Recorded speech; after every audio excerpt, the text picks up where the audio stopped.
Deep Review audience. I'm Eric Becker, filmmaker, director. I'm here with Aaron Draper today. He's become world famous for his Underexposed project. We're going to hear a little bit about that project and his process as a photographer. Hey, Aaron. Thanks for joining us. How you doing? How you doing, Eric? Thank you for having me. So give us the background on what the Underexposed project entailed. Well, the Underexposed project was basically, I went out to shoot portraits and ended up photographing a homeless man, and it turned out that his backstory and how interesting he was far deeper than I gave him credit for. And I think I, along with a ton of other people, sort of view homeless as one-dimensional. We see them as people that ask us for money. We're not really interested in their stories a whole lot, and if we are, usually there's no safe place for us to ask them.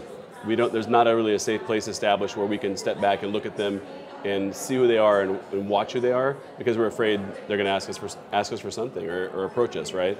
So my goal after I photographed my very first subject was that, you know, I want a lot of people to be able to experience what I experienced and to be able to hear their stories and meet these guys in a very safe environment. And through photography and through photos, they're able to do that. It was the biggest response I've had on Facebook when I put up that work, of any paid work I've ever done. So I immediately knew I hit a nerve, and there was like interest, and people were really wanting to know, like, who are these people? What's their story? What happened to them?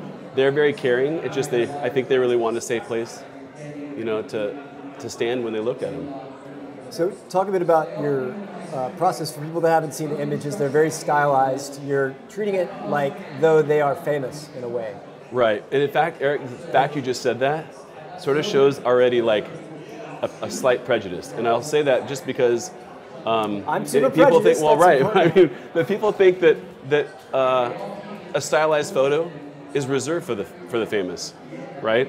So, and I think that a stylized photo, there is no demographic that shouldn't be photographed like that. I think that if you're a photographer, and you're a commercial photographer or a portraitist, or you shoot weddings, whatever you photograph, generally if you're photographing people, your goal is to make them look good.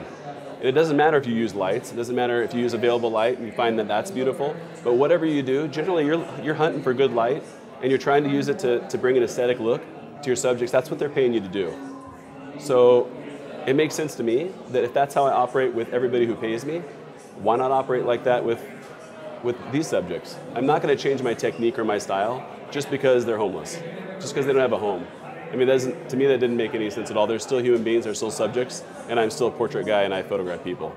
Absolutely. In a way, it seems like the project was able to happen because that same prejudice that I would have going into it is the prejudice most people have. Right, yeah. In fact, if people were getting over that, you know, they're viewing the images, they're looking at it, and they're going, wow, the next time I see a homeless person, I'm going to look at them and I'm not going to think, oh, this guy stinks. He's probably going to ask me for money, and he's probably going to buy alcohol and drugs with any money I give him. So those right there, that mentality, it causes us to walk around cities like Seattle or San Francisco, where I'm at. It causes us to walk around cities, and we put these homeless, people in our periphery, and right on our peripheral vision, and we don't see them anymore. Which is sort of how the title came about, is because I felt like the homeless community are sort of in the shadows. And we put them in the shadows by how we view, you know, how we frame our life, to use a photographic term. We frame our life, we walk straight ahead, we make sure that they're not in our vision, our line of sight. And so I wanted to expose them. Both expose them like to the public and let people see who they are, and expose them with light to let people, I feel like they're usually treated in a very dark manner. And so I felt like lighting them and correctly exposing them, so to say, would really fit nicely also. So the title, that's sort of where the title came from. So any project like this that deals with heavy social issues is not without critiques. Could you talk a little bit about people who have not quite understood the aims of the project as you see them? Right. That started with my master's thesis panel. It was the panel that sort of controls if your project, your thesis is good enough. So I was doing this a little before I presented my master's thesis, and decided that I would use this as also a way to work on a master's thesis, or to use this for my thesis. And it started with my panel, and they said, hey, we feel like you might be exploiting these guys for your own personal gain, and to show how good you look and like that. And I took that to heart, and it was very disturbing. Well, it wasn't so disturbing as it was it made me feel really bad that they would think that about me, you know. And I thought, well, I hope nobody else thinks like that, because certainly that's not what I'm doing, and I don't want to put myself so much in the image and stylize it so greatly that it's more about the look than it is about the person. So to me, there's a fine balance between lighting them so amazing and making them look so amazing, where anybody that looked at it only looked at the technique and missed the human element. So I tried to back off of that a little bit, and then I put it back, and I struggle with that.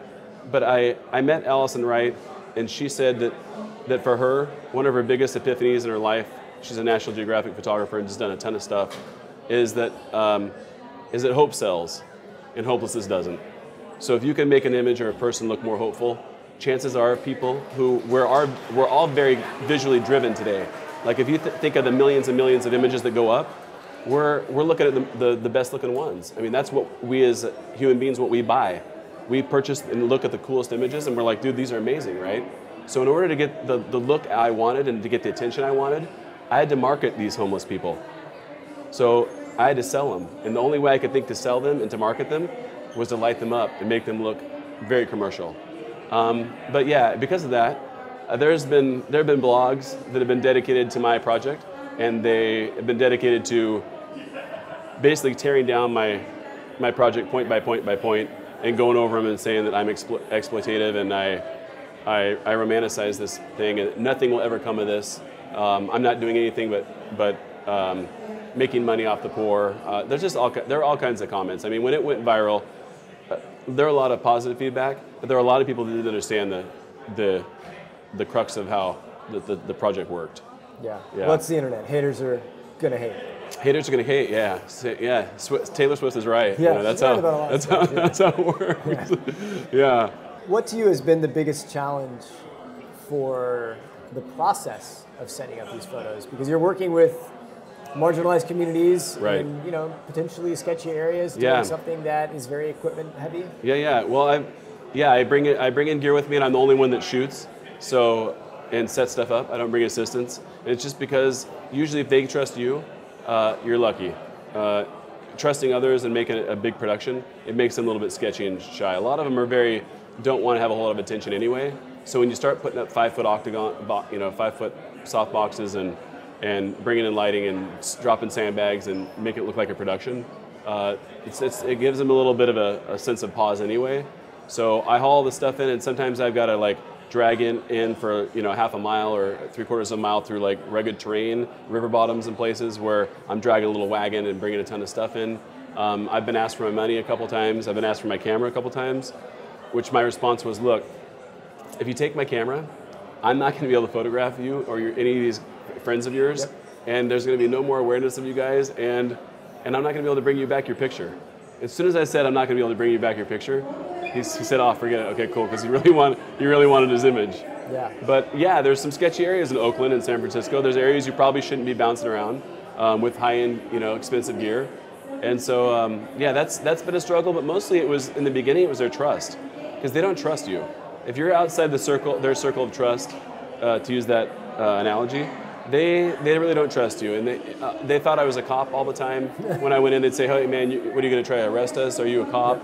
And a lot of them would think I was there for no good.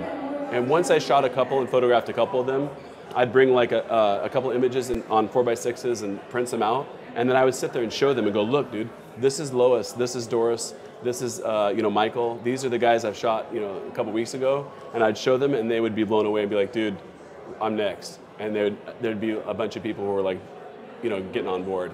What was that moment like when you gave people the image you took of them? Because I could see that. Yeah, it was really emotional. Most of them cry, which makes me freaking cry.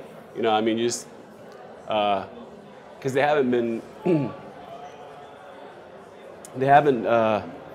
Most of them haven't seen themselves in a long time. You don't have mirrors, when you're out sleeping underneath bridges and stuff. A mirror is not something you carry with you. So they don't have a whole lot, they don't see themselves a whole lot. And most of them haven't been photographed professionally, either in their entire life or in 10, 20 years.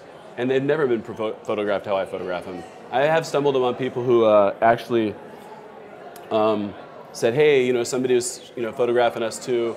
They did it in black and white. They gave us the image, and I saw the images, and they're the typical street photography type images that are in black and white, where they really accentuate like where the lighting is not great because they're not looking for that. They're looking more for the human being type thing, and they're looking more for truth, right? They don't want to set stuff up and stage things like I do. So they're operating under harder circumstances, I think. But they really accentuate their wrinkles. They accentuate their filth, the texture of their skin, the texture of their clothing, and they don't put them in a very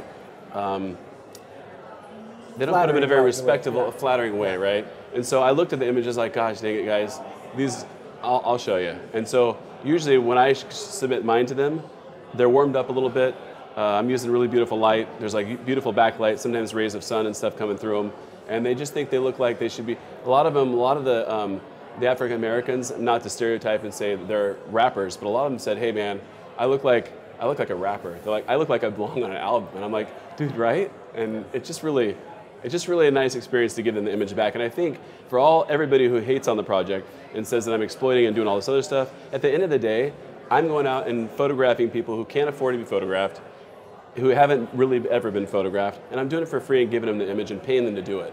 Yeah, in terms of the exploitation thing, I've never really gotten that. Yeah. In fact, I mean, the images that I produce, I get a signed model release. All the images I submit to the local organizations for the homeless, and they can use those for their marketing and their awareness, their websites, their whatever they need to do to promote their services. And it makes it so that a lot of people are winning. Yeah. It's not just apparently me. Yeah. I'm not the only one winning here, right? So the last question I have for you is, I'll start with a statement. I think a lot of photographers struggle these days to talk about heavy topics because people want to see cats and dogs and food. Yeah. Instagram. And pretty girls. Right, and lots of those. And what do you think about the responsibility of photographers to continue to bear witness and shine light on these stories that aren't sexy? Yeah, I feel like it's as visual artists, I feel like it's our obligation. That once we pick up the camera and want to produce things, it's our obligation to not just produce beautiful work, but produce beautiful, meaningful work that is going to change people. It's going to affect people. It's going to make them feel something. If we feel something when we pick the camera up and we're photographing, I think we should be making other people feel something. And once they start feeling something, feelings usually promote change and make them want to act. So after we make them feel, then they act, and then all of a sudden, now things are changing. But I think I think it's on our shoulders to help visually inspire people and visually make them move, make them change. And I think it's largely our responsibility as artists. Musicians do it, other artists do it, and photographers, heck, we're right there with them. We need to also be contributing and helping push societal change for the better. Awesome. Yeah. Great work, man. Thanks, Eric. I really appreciate you doing it. Thank you. Ladies and gentlemen, Aaron Draper, PIX 2015.